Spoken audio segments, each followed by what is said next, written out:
इंतहाई अफसोसनाक खबर आ गई।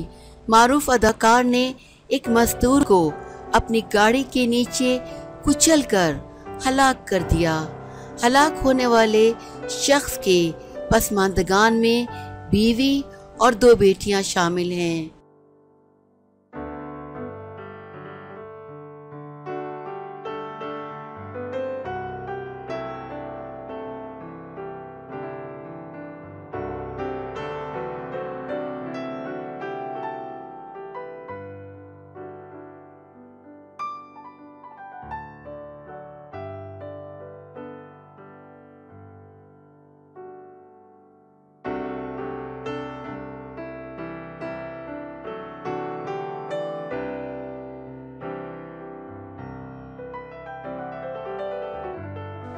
भारत के मारूफ अदाकार और टीवी प्रोड्यूसर रजत बेदी की गाड़ी से टकराने वाला मजदूर अस्पताल में दौरान इलाज दम तोड़ गया।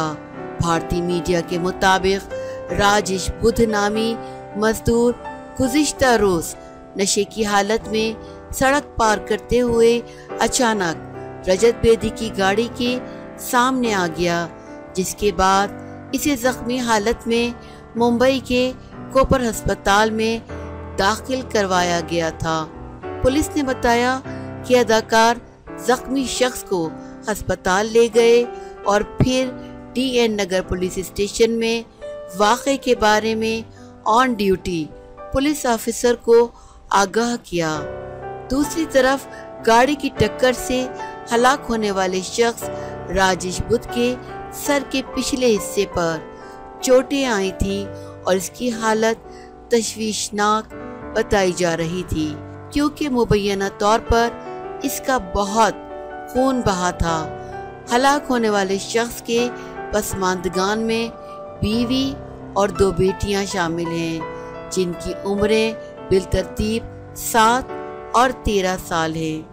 पुलिस की जानिब से रजत बेदी के खिलाफ दफात 279 जल्दबाजी में ड्राइविंग और 338 दूसरों की जिंदगी को खतरे से दोचार करना या खुद को नुकसान पहुंचाना के तहत मुकदमा दर्ज कर लिया। ताहम अदाकार को ताहाल गिरफ्तार नहीं किया गया है।